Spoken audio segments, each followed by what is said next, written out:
Good evening, everyone. To those that are gathered and also to those that are gathered digitally, we welcome you to our Planning Commission meeting and public hearing. We have reached the 7 o'clock hour, and so we shall begin. So we'll have Ms. McQueen do our roll call. Thank you. Ms. Johnson? Here. Ms. O'Connor? Here. Mr. Patterson? Here. Ms. Honeycutt? Here. Mr. Davenport? Here. Mr. Cruz? Here. And noted that Chairman Miller is absent tonight. So now we will move for an approval of the agenda. Any? So moved. Second. It has been moved and seconded. All those in favor, please signify by saying aye. Aye. Opposed? Perfect. We will now have the consideration and adoption of the minutes from our January 22nd, 2020 meeting. Hopefully you've had an opportunity to review the minutes. Do we have a motion to approve? So moved. Second. It has been moved and seconded. All those in favor, please signify by saying aye. Aye. Perfect. So now we have come to the portion of the meeting where we will have our public hearing and public participation. Individuals speaking are limited to 3 minutes, and we have 3 different items in which individuals can offer comment related to the public hearing. And so first we will hear comments, if there are any, related to the proposed comprehensive plan. We have one caller right now, Joe Hines, who has matters relating to the comprehensive plan and zoning ordinance.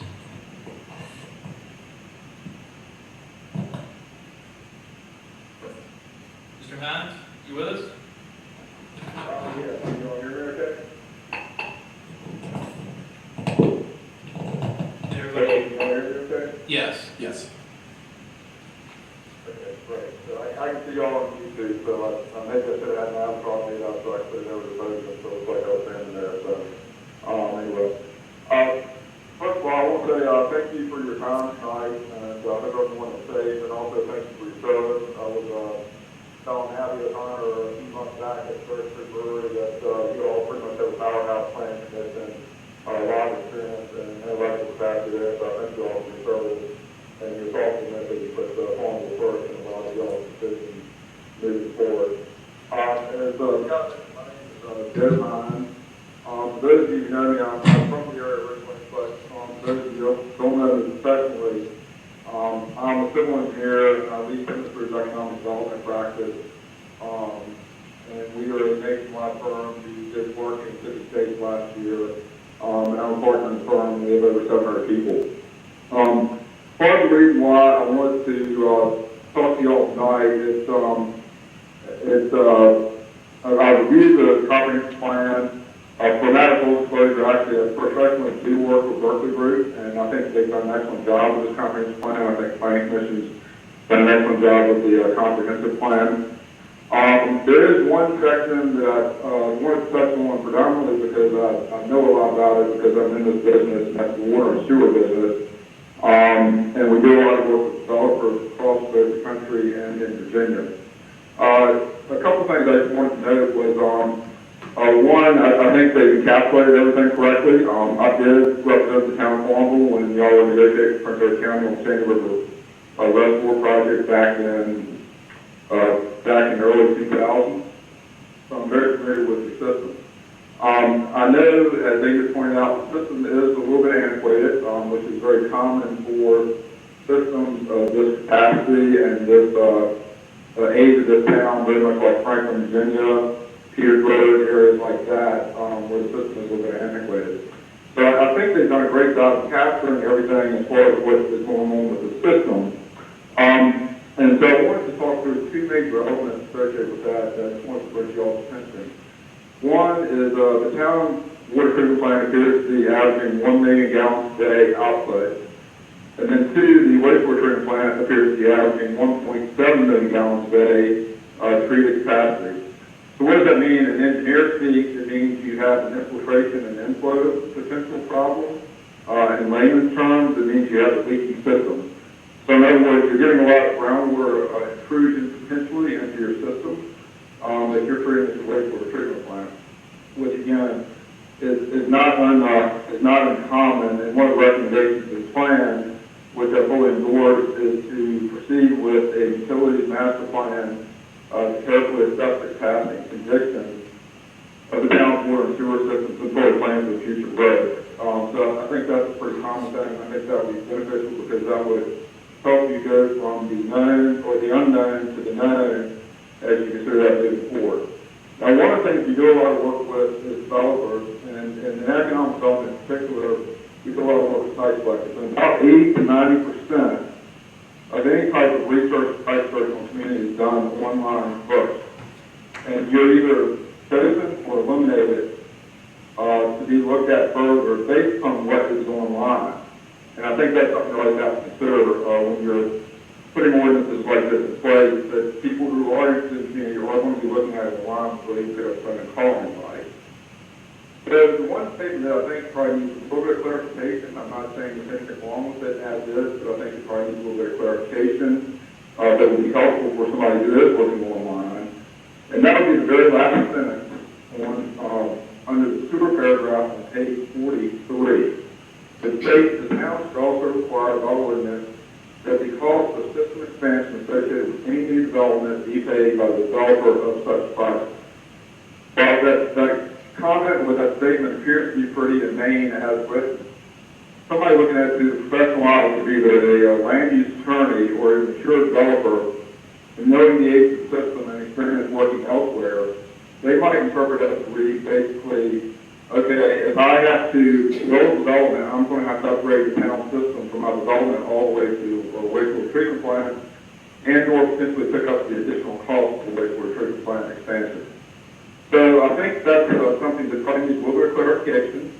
One thought I had was maybe either remove the sentence until you have a water sewer master plan done, because my understanding y'all revisit this once a year, or two, maybe you can add some language that says between the words, town should also require by ordinance that be, and before the word cost, add the word incremental and appropriate cost of system expansion associated with any new development to be paid by the developer of such project. I think that does provide clarity. I think also helps the developer understand that they're willing to pay their fair share. What they don't want to do is shoulder the burden of an antiquated system that could potentially turn their form upside down as they go about looking at development projects. And so, for example, in Farmville, your average lot price in a residential subdivision is going to go up about $25,000 to $50,000. That appears to be the cap, and that appears to be pretty consistent. You might be able to cap $75,000 to $100,000. Same thing in Raleigh. We've now reached our 3-minute. Hey, Mark. Joe. Financials work. Joe. We've now reached our. over 3 minutes. Okay, I'm sorry. I realized this in there. Perfect. Okay. Thank you. Appreciate your comments. But my recommendation, if I can put it out, is that maybe you add the two words incremental and appropriate before the word cost in the very last sentence of the sewer paragraph. Is that clear? Yes, thank you very much.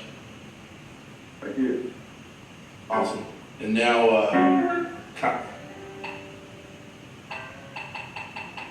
It plays music when there's nobody online. okay. I can't fix that. Scott, we did receive an emailed set of comments. Is it appropriate to read that? Yes. Okay. We received an email from Claudia Goen. The subject is Article 6 of Proposed Amendments to Town of Farmville Zoning Map. The body of the email states the proposed amendment allows administrative approval of boundaries without going through proper channels as public hearing. This can be called eminent domain problem. Landowners need to have a say when it comes to changing the use of their land. Adjoining landowners need to be notified before a public hearing. This should not just be an administrative decision. And that we can discuss that and Mr. Hines during the discussion period. Perfect. Thank you very much. Are there any additional participants for public comment? Not at this time, no. Awesome. Well, we will move forward with our public participation portion. Any comments? We do not have anybody signed up for that either. Excellent. We will now move into our old business section. The first point is the discussion and recommendation on the proposed comprehensive plan.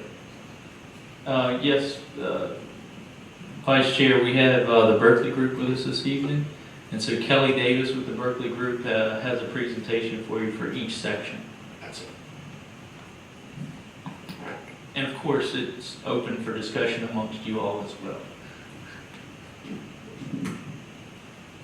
Thank you. Planning Commission, it is quite an honor to be here with you all tonight. It's been quite a journey with this comprehensive plan, and we're excited to be able to continue moving forward with you.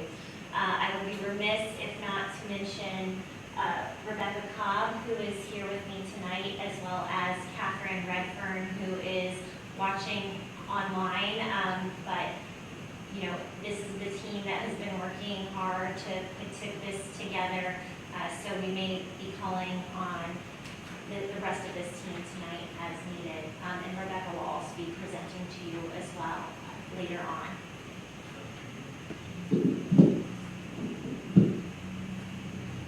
Is that better? Yes. So a quick rundown of the agenda for tonight. So we'll start with an overview of the update process, just kind of to remind everyone, it's been a little while since we've had the chance to go through all of the steps of the process. And then from there, I'll review the draft comprehensive plan. We'll take a pause to be able to allow for discussion on the comprehensive plan and potential action. As well as then we'll move on to the draft ordinance and similarly with the map amendment as well before discussing next steps. So since we're talking about both the comprehensive plan, the zoning and subdivision ordinance, and the map amendment tonight as three separate items, I thought it would be a good idea to just remind the commission and the general public about the difference between the comprehensive plan and the zoning and subdivision ordinance. And so this first section, our item for tonight is the comprehensive plan. This is the guiding policy document for the physical development of the locality. This is the community's vision and strategies to achieve that vision, primarily related to physical development. The process, this is a state mandated process that the comprehensive plan be reviewed every 5 years, and that charge is to the Planning Commission.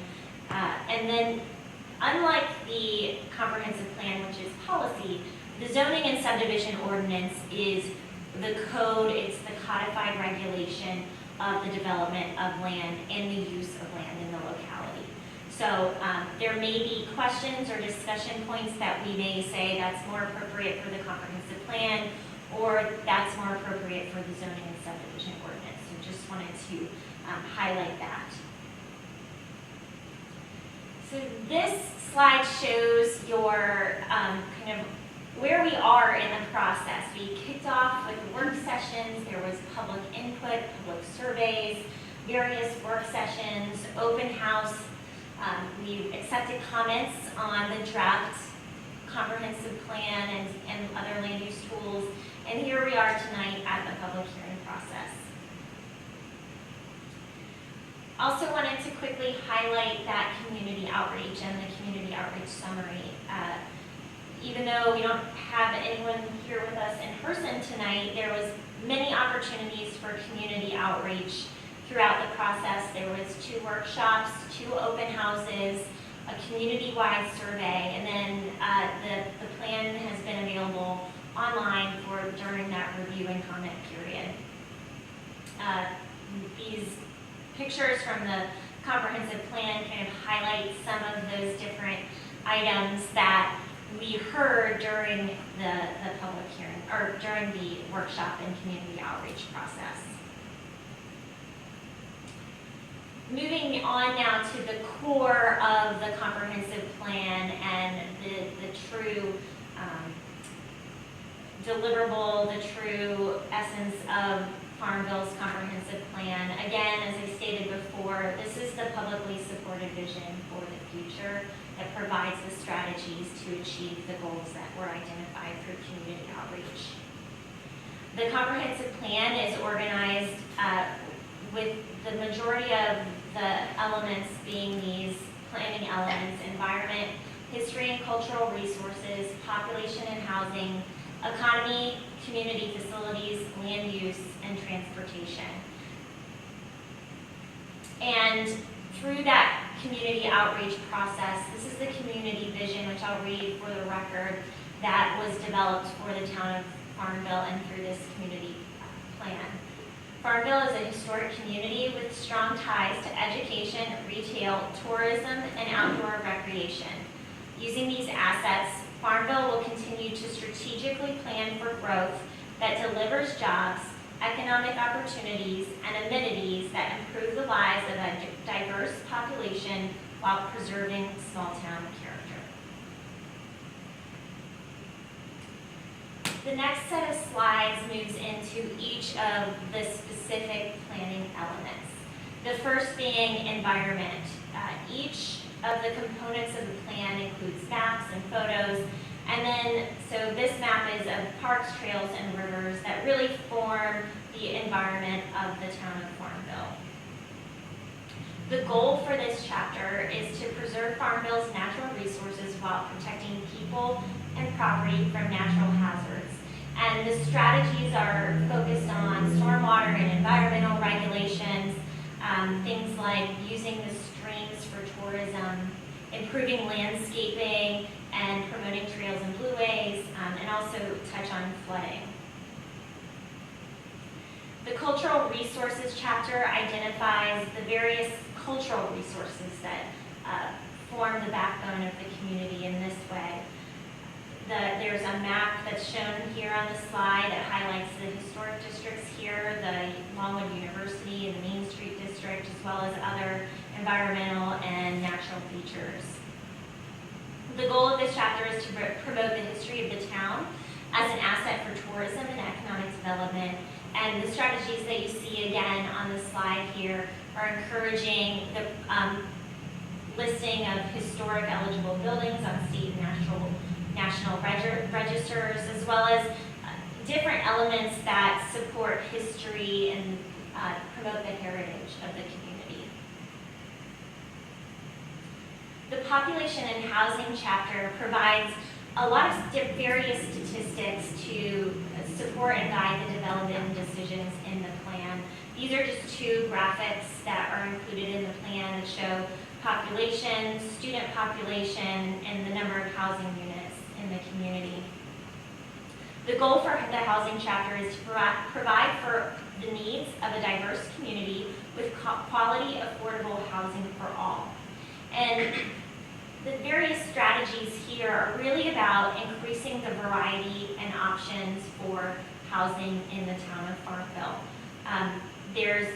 This approach is multifaceted. There's some opportunities to increase multifamily, as well as promoting adaptive use, and as well as the development of new types of housing like condominiums and townhouses that are less prolific in the town of Farmville currently.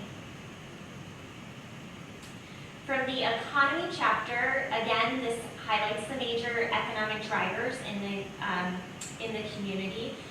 You're very lucky to have a vibrant Main Street district as well as an enterprise zone that can provide some incentives for investment in the community. And the goal here is to actively build a diversified economy that serves the many needs of Farmville citizens and is an economic engine for the region. The goals here are really focusing on building partnerships with your surrounding jurisdictions, promoting workforce development, as well as making investments in both staff and resources that might promote tourism and continue building this strong downtown that you have. The Community Facilities Chapter also identifies the various community facilities that you would have, as you would expect. We've got a map here, a list of different community assets is provided in the plan. And the goal for this chapter is to provide high-quality and cost-effective administration, public works, water, sewer, law enforcement, parks, and events that enhance the town's character and livability. The strategies here promote a wide range of investment and opportunities that staff, the community, and planning commission has identified as important. The utilities master plan is included on here. There's discussion of various investments in public services and safety, as well as parks and recreation. And also education was key, and so those are some of the various things that are highlighted as strategies and on which the community can improve. Future land use could arguably be the most important component of your comprehensive plan. This is really the core of that driver for development in the community. This is the future land use map. It identifies the various areas of the city and what the community envisions those areas to be in the future. And it also identifies several planning framework areas, or planning focus areas, rather, that are areas of specific focus for investment and future development in the community. This slide shows the transect, which from left to right kind of shows how development can increase from parks and open space through the various categories of residential that are provided in the plan, through the downtown commercial, and through onto general commercial. So this is kind of showing you how development is envisioned through each of those different land use categories in the plan.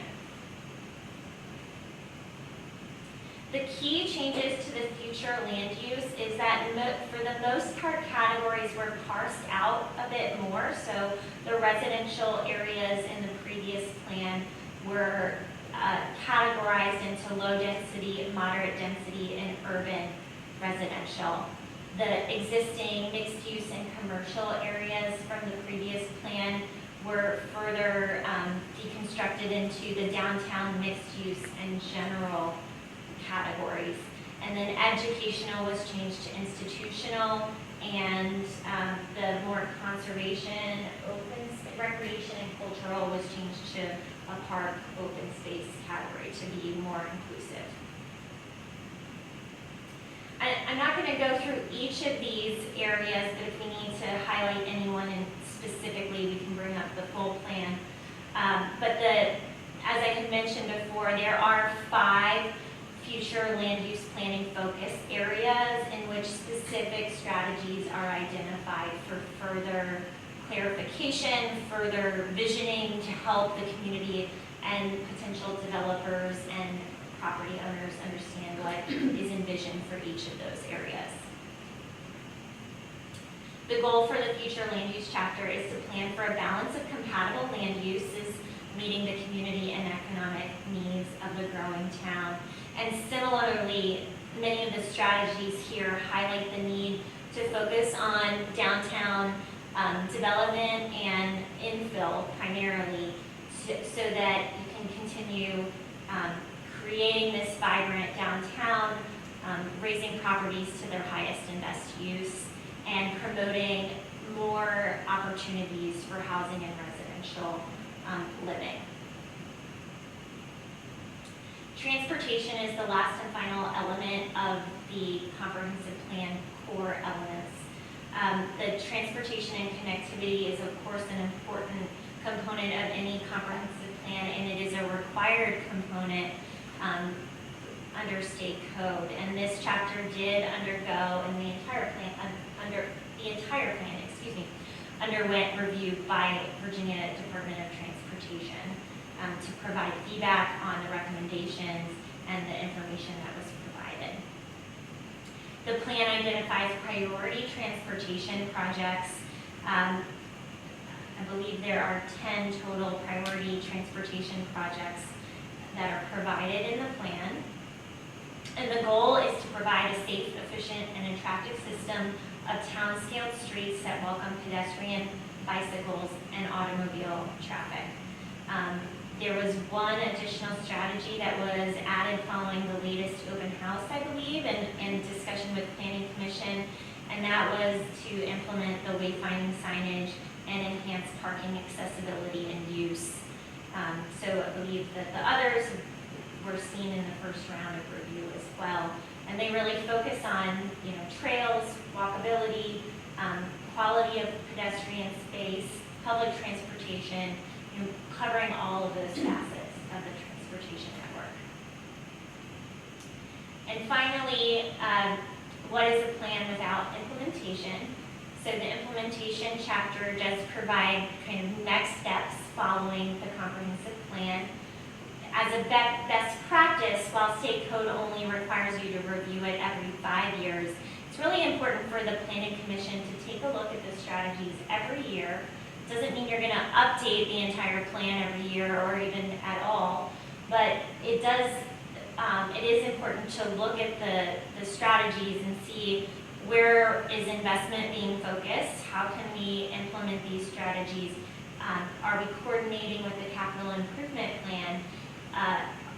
Does our budget match the vision and strategies that we've identified here? So that chapter provides some of that context.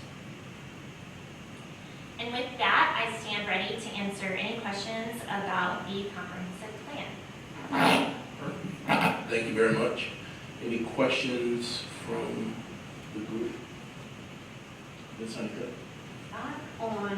And thank you, this was very well done, I appreciate it. And one of the things I wanted to comment on was on page, I think 43.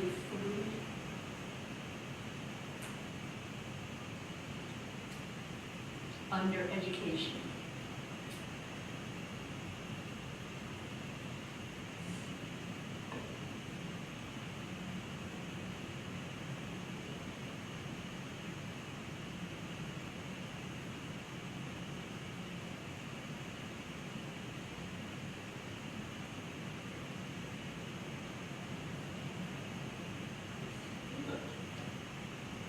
Found 43.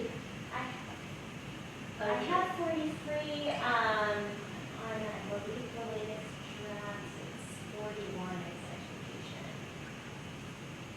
5.1 drafts. All right, mine is on page 41, you're right. I just want to thank you because I had a comment about that, and I wasn't sure that it would get addressed, and it did. So I thank you very much for addressing that.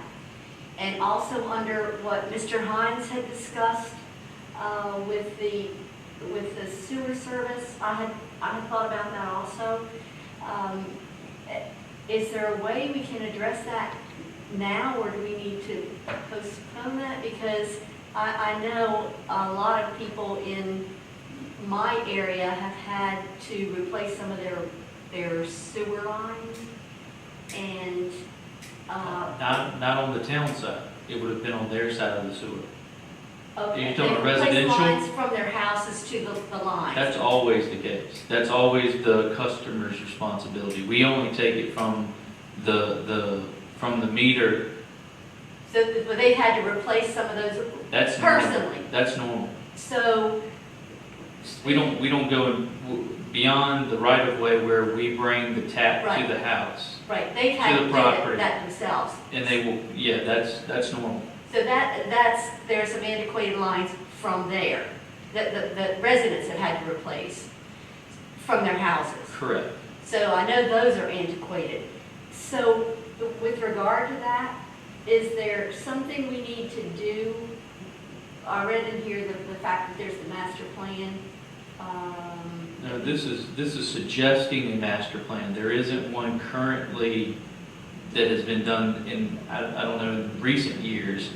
The comprehensive plan is a guide, so it's guiding us to say we need to do a utility study. We need to look at making a utility plan and adjusting our water and sewer ordinances to meet that. Doesn't mean that we do every piece of that, but the goal is to have that suggested in a guide for us to do that as we move forward over the next 5, 10, 15, 20 years, and adjust it in the plan as we move forward. In line with what I've read here in a utilities master plan, based on what you just said, and with what Mr. Hines said about the cost of the development plans to be being paid by the developer, and I know also just what developers saying now, that it's been so costly for them up to this point without even having to incur those extra costs.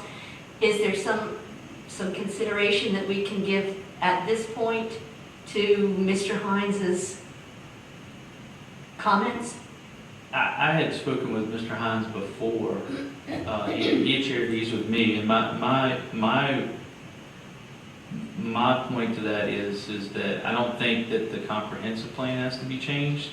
I think when we go to make changes to the water and sewer ordinance, or do the study on the plan itself, the utility plan, is when those types of things that we can bring that into play. Yeah, I was thinking the same thing with this being a vision of what's to come, that the wording doesn't need to be specifically clear, but it could be up to that point of, it could be considered, and if it seems to make sense at that point when the water and sewer plan is being evaluated, to revise it where more costs do fall on developers, or at a point where we're looking at trying to encourage development and more town, or the town may be willing to pay more. I don't know that it necessarily needs to be clarified at this point. This says, Let me say this, the current plant, the current wastewater treatment plant has capacity. So we're not looking at a development, I mean, we don't have any industrial zone land in this town limits any longer. Now, could it come out in the county? Sure. And they could get on the wastewater from the county at some point, potentially. But at that point, when we're talking about the town of Farmville itself, we have capacity at the wastewater treatment plant and the water plant currently. The only thing that we all already look at sometimes is if somebody's going to do a development, and we have to make sure that the current pump station for the sewer is not going to be overloaded. And so we do already require for somebody that wants to develop to do an engineering study to show that their new capacity is not going to exacerbate our pump station. And correct me if I'm wrong, but that's normal. That is not something that we would incur the cost for a study of our pump station for a development.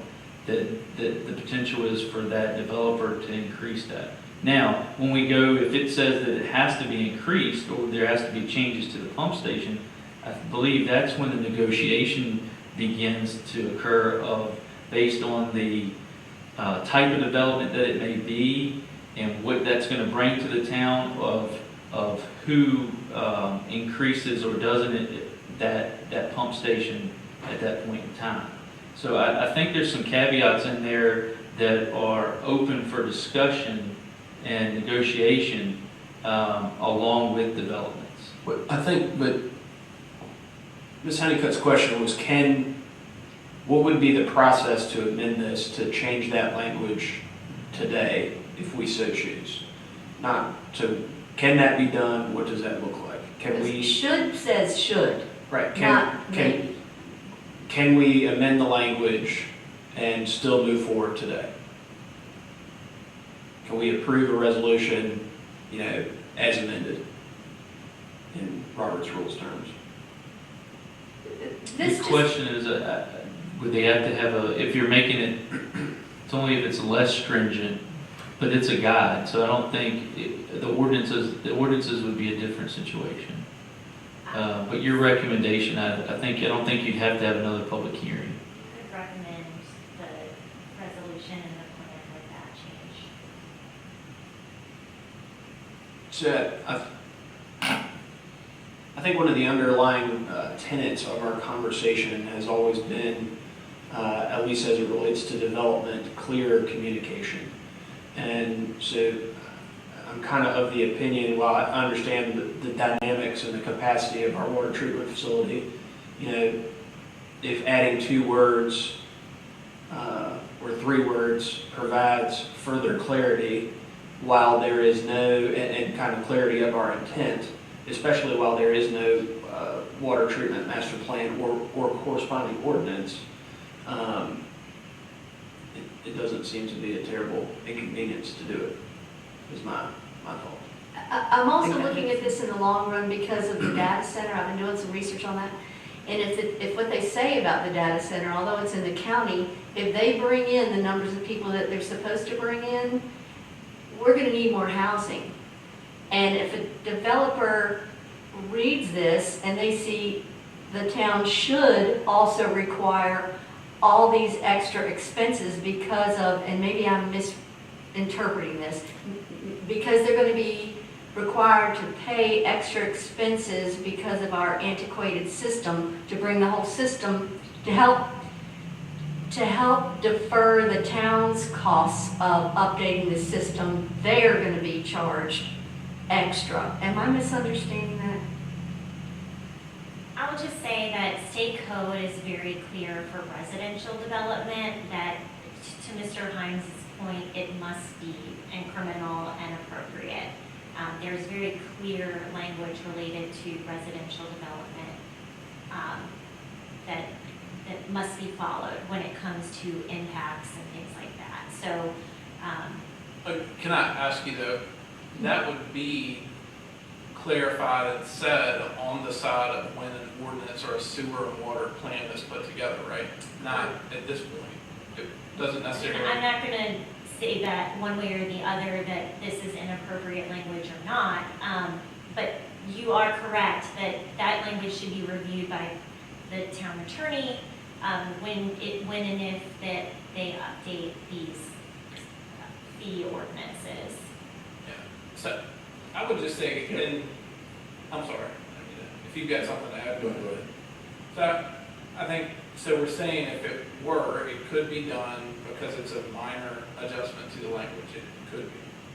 I would just argue, the only thing, I've read that sentence over and over now, with either should or may, if you change it, or if you put incremental and appropriate cost in front of, and honestly, neither one of them lead, if you're reading it as what planning commissioners and council members and town staff should be thinking for in the future, either one of them that you change, I don't think really, if you change that word to may, it doesn't really change the direction that the plan is trying to say, that some of those costs may need to be considered to be put on a developer, especially if it's a major detrimental impact to the town's costs, because somebody's going to pay for it. It might end up being the residents or. But should the developer have to pay for something that the town has not done in the past? And maybe I'm misunderstanding that. I don't think it's solely what the town hasn't done in the past at all. I mean, it could be the cost of, I mean, I don't think it has to do with what the town may or may not have done in the past. I don't think that's the case. I think it's looking at, I mean, we build pump stations for a certain capacity. If that capacity is grown, then that has to, I'm just using that as an example, that one item. Then that has to be upgraded. At that point, do we have enough capital based on the town to do that project? And would we do that because the economic development is so great in jobs and economic benefit to do it? Or do we negotiate and the town pay a portion and the developer pay a portion? Or are we in a position to where then, I think what Mr. Davenport's talking about is, okay, we do it, the developer comes, but we're gonna raise the rates. So guess what? Everybody's rates for wastewater is gonna be increased. So everybody that has some type of sewer, that's tied to the sewer system, then your rate is gonna increase because of, this. To his point, someone's going to pay for that, any type of upgrade that occurs. Could, This is talking about new development to be paid by the developer. And I don't want to beat this to death. I'm just hearing from so many developers that won't come here because it's already too expensive, because the costs here don't match the costs of land in other places. So the incremental costs here add up more than they do in Richmond, because they get more money for certain things, that they get more money for the houses, the land, so it helps to cover the costs they have to pay. Here, we're not getting the same prices for houses and land, so, but the costs are more. So they're not balancing out, and they already have too many expenses, and with them having to pay these associated new system expansion costs, it's preventing some already developers from coming. That's all I'm gonna say. I just agree with what Mr. Hines was saying, and I was hoping we could just maybe change some of the wording to make it not look so egregious to developers who might read this. I had that same thought about that it just kind of seems, if we could soften the language a little bit, so that a developer reading this comprehensive plan isn't going to get turned off before they even start to really look into what we mean. I like Patrick's wording. Are we in a position to offer language without it not being vetted in terms of? Sure, that's what we just talked about. You can make an amendment What? to this, and then if you want to continue to recommend the comprehensive plan to the next level, to the council, you can still make the resolution, because the one that would be attached to the resolution would be the amended version. I move to amend the language on page 43 to read, the town should also require by ordinance that the incremental and appropriate costs of system expansion associated with any new development be paid by the developer of such projects. So you're leaving the word should, but adding Correct. incremental. Incremental and appropriate. Is there a second? Second. All those in favor, let's do a roll call vote. Ms. Johnson? I'm in favor. Ms. O'Connor? I approve, yes. Mr. Patrick? I approve. Ms. Honeycutt? Yes. Mr. Davenport? Aye. Mr. Cruz? Aye. Ayes have it.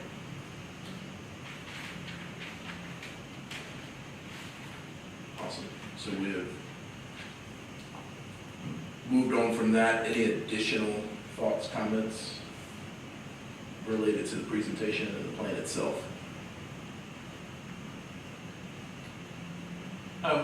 Thank you for the addition of, I think it was the Gateway 5 on the northern part of town. I appreciate that. Riverfront Gateway.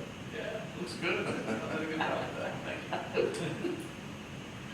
And I will say thank you for the color changes. That was much easier to read maps and things. Second. I will just say, I think we have a strong plan with those changes that we just made offered included. I think it's a good vision, grateful for the community feedback, and there were a lot of opportunities for folks to engage, and I think there's some things that we double down on that make this community what it is in terms of recreation, our cultural resources, and then I think we set ourselves up in terms of land use and some opportunities as we move forward. So I appreciate that. I make a motion that the Planning Commission approve the Planning Commission Resolution 2020-001, which recommends Town Council the approval of amending the town's comprehensive plan with the proposed comprehensive plan attached to this resolution. I second. It's been motioned and seconded. We will have a roll call. Ms. Johnson. Ms. O'Connor. Aye. Mr. Patterson. Aye. Ms. Honeycutt. Aye. Mr. Davenport. Aye. Mr. Cruz. Aye. Ayes have it. So we will now have our discussion and recommendation on the proposed zoning and subdivision ordinance.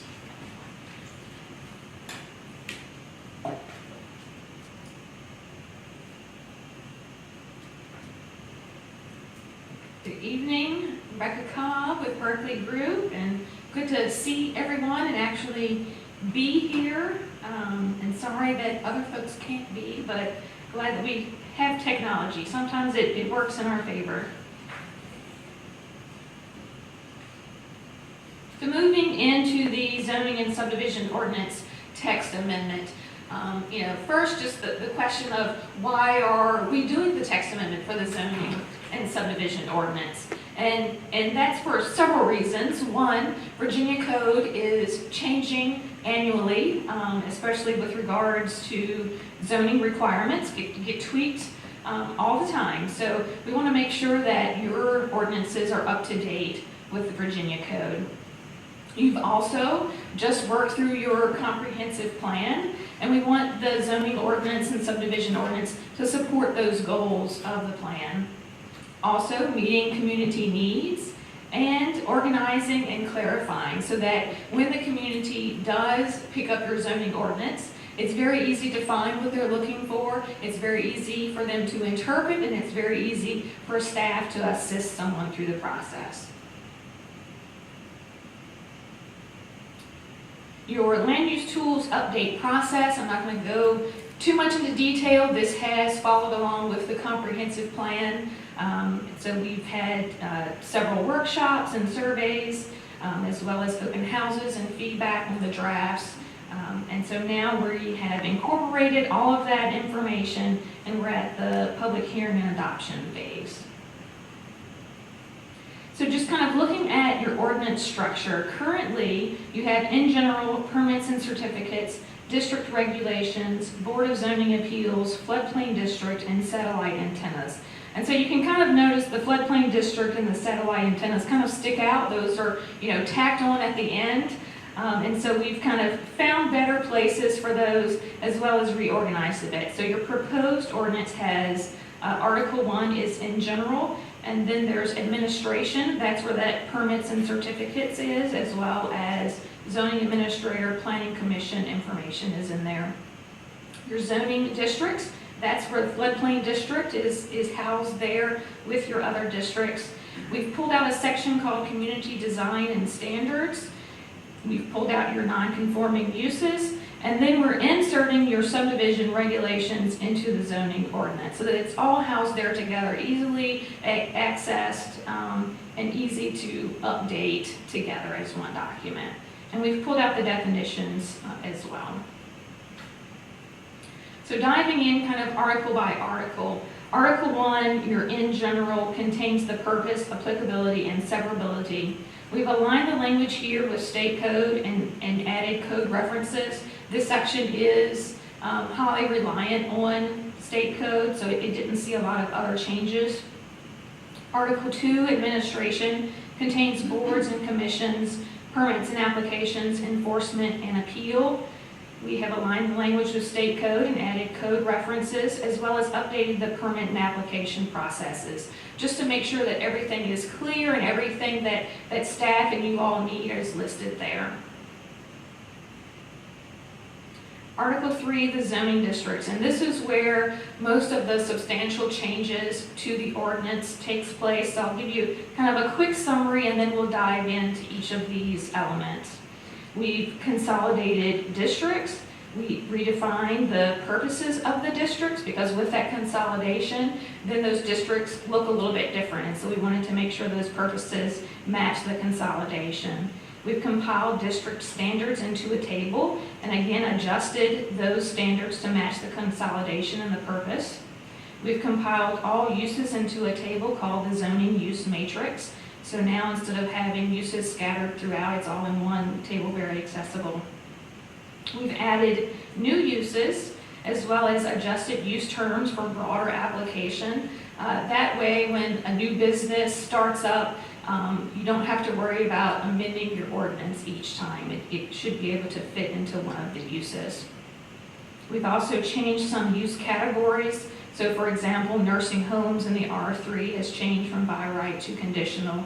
In some cases, because of changing of names of uses and grouping uses together, things have gone from conditional to by right, or weren't provided in a district, and now they are being provided.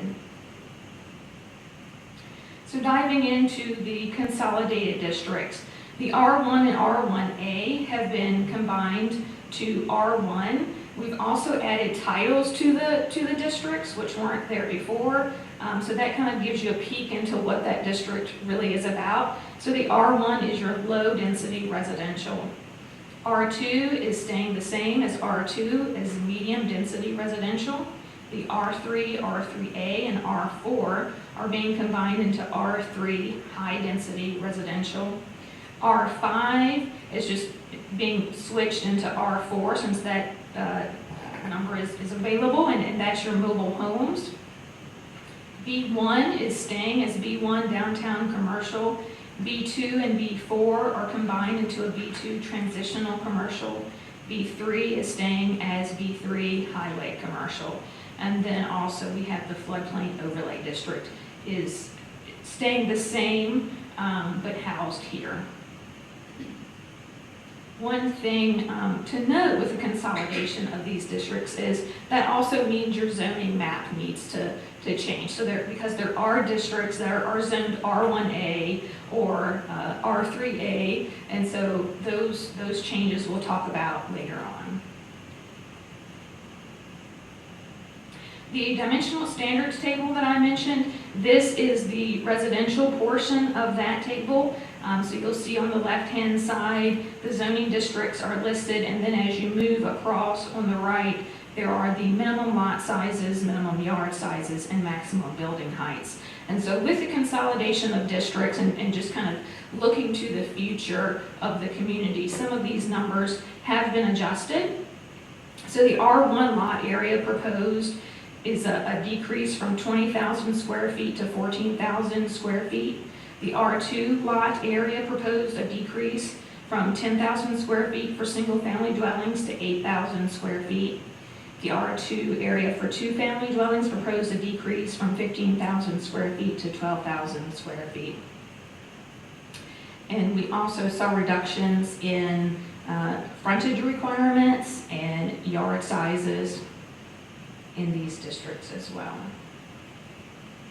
One thing that came up a bit in several discussions was the dwelling units per acre. In the R3, you'll see there is 16 dwelling units per acre. And so we've provided this slide that gives kind of a visual of that. So you'll see the large gray squares are basically a depiction of an acre. And so you'll see the right hand, the first square there is 1 to 2 units per acre, and then it's 6 to 8 units per acre. And then the far left one is 12 to 18 units per acre. So that just gives you a visual. That would be the Farmville maximum residential density. Looks very similar to what you have in places of town today. And then just for comparison, behind that is 18 to 36 units, and then 50 plus units. Continuing with the dimensional standards, these are the commercial districts, B1, B2, and B3. There were a lot of changes for the B1 district. We've taken out standards there for minimum lot sizes. And that's to allow that to truly be a downtown look and feel. Another change on this section is the B2 transitional commercial. The maximum building height has been lowered from 65 to 45. And that's to give that true transition from your downtown to your commercial to your residential.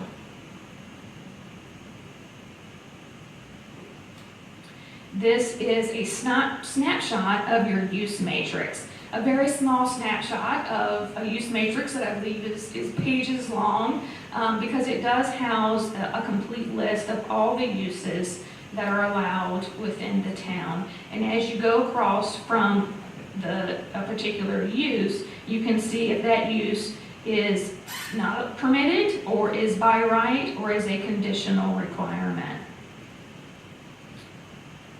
As I mentioned before, the uses here are broader. So for example, in the table here, the section that I pulled out shows commercial indoor recreational amusement. And that's a new broader term that would include bowling alleys and pool halls and those types of things.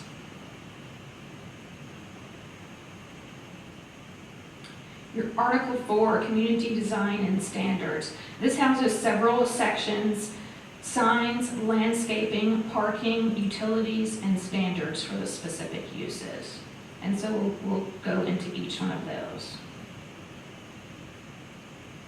Signs was revised for content neutral, and that's because of a court case, Reed versus the Town of Gilbert, which basically said if the sign has to be read to know which regulation to apply, then that's an illegal regulation. So you have to be able to just look at the sign, tell by the style and its placement, the number of signs on the property to know if you're in compliance with the regulation. So that's what we have designed in your ordinance. We've provided the definitions and the tables that identify window signs, freestanding signs, wall signs, and so on. And then we have limited those by size and quantity on property. This section also includes a prohibited list, and part of that is off-premise signs and signs that could cause distractions and be dangerous.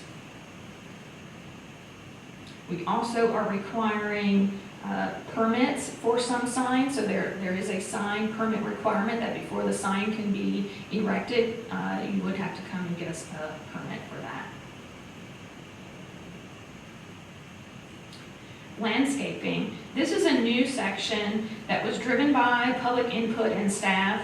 The inclusion of landscaping requirements is going to elevate the appearance and feel of the community, and that's something that we heard through the public input time. And the inclusion of this section is going to match the environment chapter of your comprehensive plan. And so because it's a new section, though, we wanted to just sort of minimally introduce this to the community. We didn't want it to be something that's going to hinder development or, scare people away and that sort of thing. So we've taken just a small light brush at landscaping, but to ensure that, Farmville does continue to be a quaint town and meet some of that environmental goals that are listed. So the landscaping applies to new developments and redevelopments. There are buffers required to reduce conflicts between uses. And so that means if a commercial use is coming in next to residential, there are some buffer requirements to be good neighbors.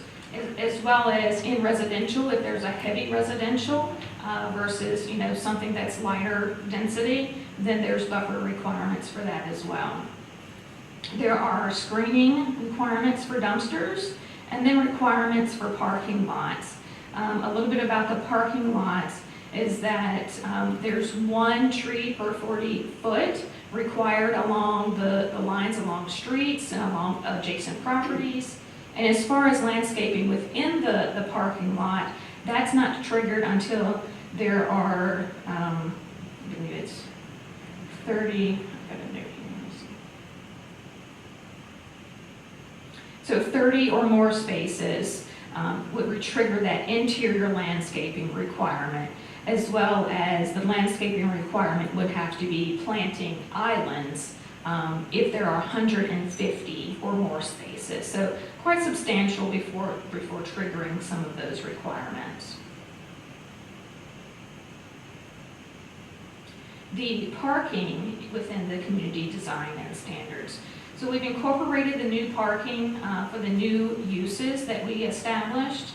We've adjusted parking requirements with best practices. So there's that balance between having enough parking versus too much parking. And so we've analyzed all of that here and done best practice for those uses, as well as making sure that there can be shared parking, particularly downtown, but also in other areas.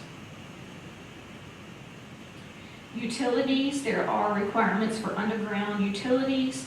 Telecommunications has requirements regarding the height and setbacks, as well as consideration for the character of the neighborhoods.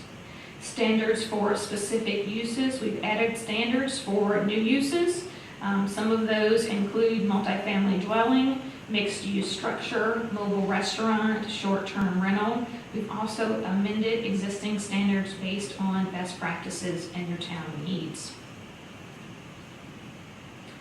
Article 5, the non-conforming uses. Not a lot to say here because this is really based on state code, and so we've just clarified and streamlined and made sure that we are compliant with state code in the language that's proposed.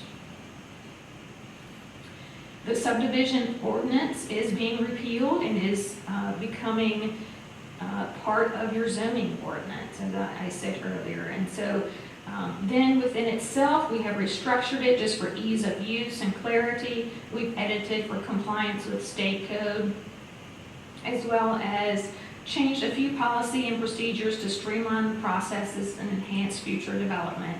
So examples of that include allowing administrative approval of boundary line adjustments. And so boundary line adjustments here means if you own two parcels and you want to combine those together, that would be a boundary line adjustment. Or if you and your neighbor, you need a little more road frontage, or you realize your shed is too close, or something like that, then you could talk with your neighbor and you all work out an agreement together that you would present to the town for a boundary line adjustment. And then vacation of plats would also be administrative approval.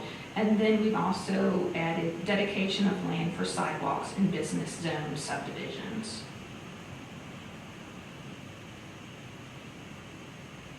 Definitions is a section that we've pulled out. We've added definitions requested by commission and staff. I believe proffers was one that was requested last time we were here, and so that has been placed into the ordinance. We've added definitions for the new uses, so microbrewery, microdistillery have been added. We've also altered definitions for community applicability. I think one of those was regarding family and wanting to increase that number of what family means. So it does say for unrelated persons is considered family. We've added clarity and compliance with state code. So state code does have requirements for family home daycares and family health care structures that are temporary.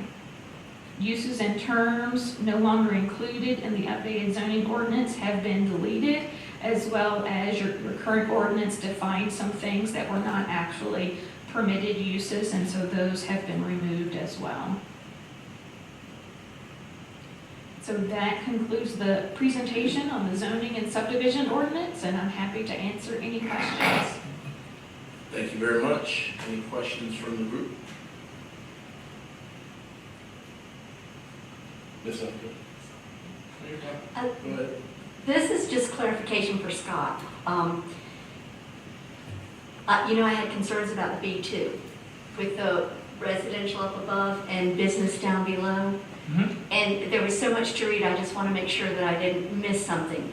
But on the new, on the B2, does there still have to be business below if there's residential above?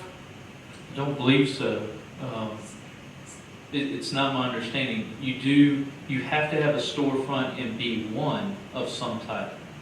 But you could still have residential on the first floor. Remember I was asking you about, And I thought I answered that question for you, that I don't believe in the new one, you have to have, business on the first floor of B2. okay. And then, the letter that residents received, We all look at that while we're, the letter that town residents received, it said in notable zoning map updates that the land on Millwood Road, we're talking about zoning map? yes, Let's talk about, that's the next one. This is just the ordinance itself. well, this is referring to a zone, an ordinance. But is it about the zoning map itself or the zoning and subdivision ordinance? I just want to try to keep it, the discussion in each section that we're talking about on the agenda. It's about a change in the zoning. Okay, you had mentioned zoning map, that's all I was, Well, it's a change from R1 to RB3. To the map. so it's the map. So hold it. I'll wait, Yeah. because it could be either one, I guess. Okay, I'll wait. I just had a clarification. So your clarification on the mixed-use structure is on page 65 of the document I'm looking at on my computer. And mixed-use structure, it says dwelling units occupying the first floor of any structure shall only be allowed when first floor residential units are not visible from a public street. The building fronts on a public street, the residential portion of the first floor shall be required to be shielded by office or retail space or a lobby that maintains a commercial appearance. And then it's, the first part of that says that it is allowed by right on the second floor. So it can be allowed on the first floor, but it's usually a longer type building. And in the front of that would be some type of office or commercial space, and then behind that can be residential. But you don't have to have commercial on the first floor like it used to say. It used to say you had to have commercial on the first floor and then residential above. You have to have at least some portion in the front and saying like office space. So it doesn't have to be a retail store, but it has to have some type of, But you don't, it could be all residential though, in B2. Yeah, B2. B2 also allows multifamily dwelling. you could have a multifamily dwelling. Right. So that is different from the way it was before. Okay, that's all, that's what I needed. Thank you. You know, there's so much to read, I knew I had missed it. Thank you very much. Appreciate it. Problem. Any other comments? We'll take a motion if anyone has it as well. I move that the Planning Commission approve Planning Commission Resolution 2020-002, which recommends to Town Council the approval of rescinding Chapter 24 subdivisions and Chapter 29 zoning and create a new Chapter 29 zoning and subdivisions in the Town Code using the proposed zoning and subdivision ordinance language attached to this resolution, and rescind Article 2 of Chapter 20 and amend Article 3 to be Article 2 of Chapter 20 in the Town Code. A second? Before you take a vote, I know there's a motion in a second, but just to make clarification, since we had someone write in this going about the boundary line adjustment, I think Rebecca did a good job of explaining that in her slide, Yeah. is that anytime there is any type of even though it's administrative, she mentions that this can be called eminent domain problem. That's a whole different issue. The government cannot do anything to anyone's land without a public hearing. This is what we're talking about in subdivision, and the first part of what she's talking about, the administrative approval of boundaries and boundary adjustments. That's when a single person or two individuals are coming to us asking for something to be done, not that the government is going to do it on their own accord, and that we're doing this administratively for them at their request. Does that make sense?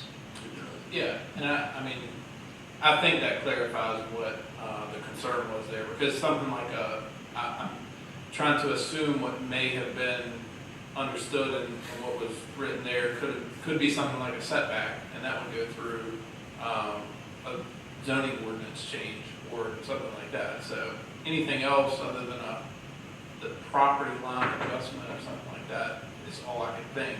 So I hope that clarifies that for the person, just so it. Well, and then in Virginia, there's, correct me if I'm wrong, but there's a constitutional amendment prohibiting or placing significant restrictions on the use of eminent domain, in addition to a significant amount of case law. That, you know, there's very few instances now where the government could arbitrarily use eminent domain. Has to be for certain purposes. Thank you for clarifying that.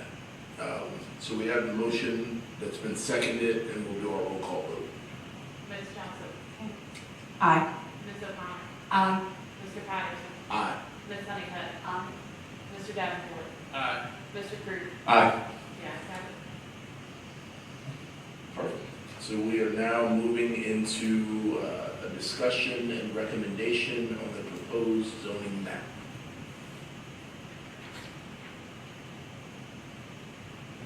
I'll cover the presentation of this as well.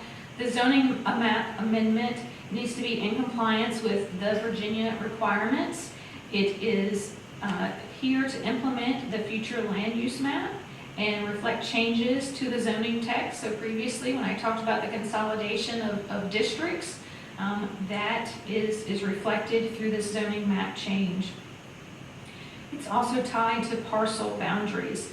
So currently, you have boundaries in the town, or parcels that are zoned two different things, have two different zones on portions of them, so this cleans that up.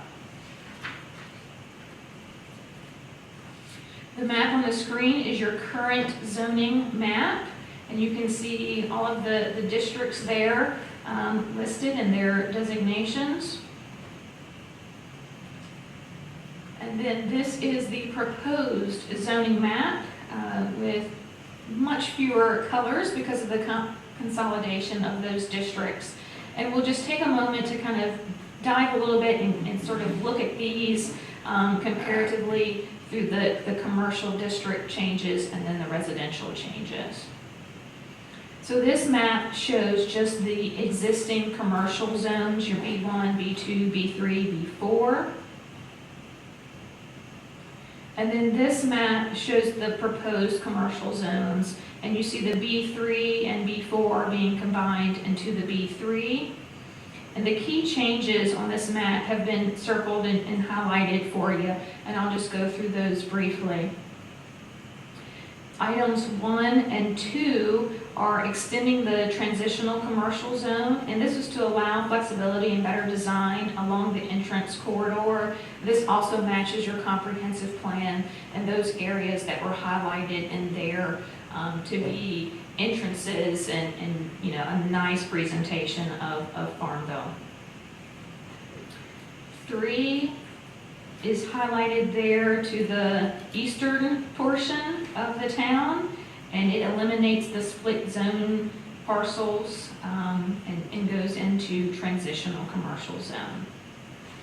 4 in the southern portion converts B4 zone to B3, and then 5 just off from that extends the B3 zoning to match current rezonings and future land use. This shows your current residential zones. And then this is a look at your proposed residential zones. Again, you can see the combining of R1, R1A into the R1 low density, the R3, R3A, R4 into the R3 high density, and then the change from R5 into R4. Again, we've highlighted some of the key changes. This isn't all of the changes for the districts, but some of the main ones. We have in 1 and 2, we're eliminating that split parcel zoning again. 3 and 5, you should recognize those as Longwood properties, so Commonwealth-owned properties are not subject to zoning, so those actually aren't identified with a color on the maps. 4 is change zoning from mobile homes to high-density residential. 6 is combining the R1 and R1A zones. And 7 is combining the R3 and R4 zones. So that's why those changes have occurred. And the 6 and 7 is from that consolidation. And so that's it for the maps. The next steps, as we've already done some of these tonight, is resolutions for comprehensive plan, zoning and subdivision ordinance, and then resolution for the map amendment. Town council would have a public hearing as well on these, and that's anticipated to be June 10th with adoption and then the big job of implementation. But if you'd like to go back and look at any of the maps, we can do that as well. Thank you. Ms. Honey? I can't find a copy of the new map. I can't find a copy of the new map. Is it on the information we got? So we supplied copies of everything. We do have a map. Yeah, it actually has a map. What, do you know what page it's on? I don't think it's not in one of the, it's It's a not document of itself. Okay, we didn't get one the other day when we got it all emailed to us. Okay. I don't think. Okay, here's my question. On the letter that residents got, it says properties currently zoned R1, located along Millwood Road between South Main Street and Scott Drive, will be rezoned B3. So that's between the shopping center and Scott Drive, where Dr. Bonagari's office is. It's number 5 right here. All that, 4 and 5, No, not 4 and 5, just 5. just 5. So that's the shopping center and No, not the shopping center itself. The shopping center is already, but it's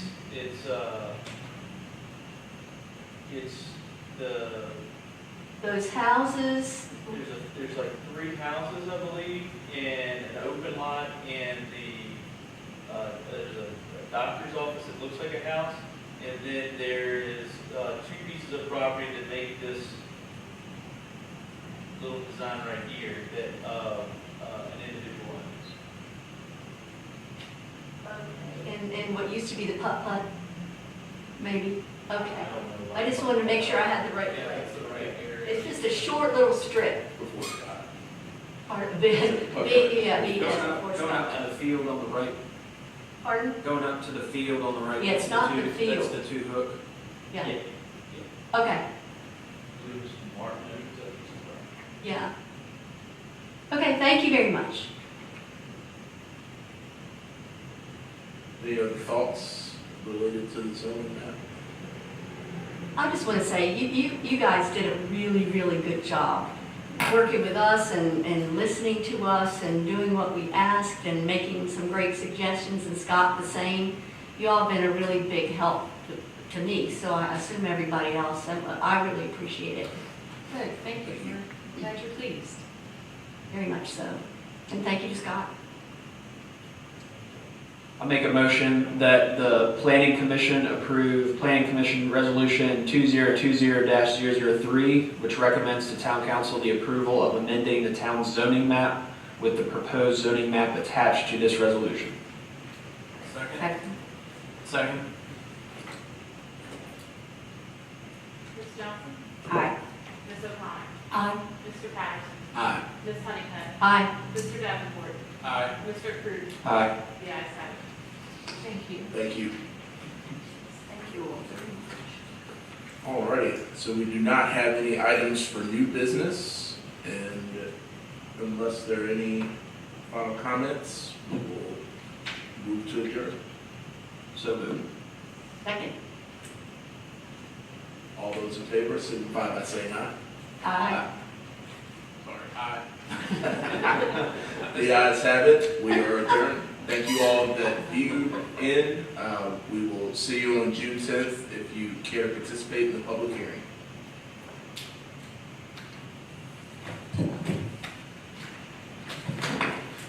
I know it's been a long 20 months, so thank you. Yes. Thank you all. Thank you all. Thank you guys. You ladies. You're gonna have to come back and check out that trail once if it's open. So,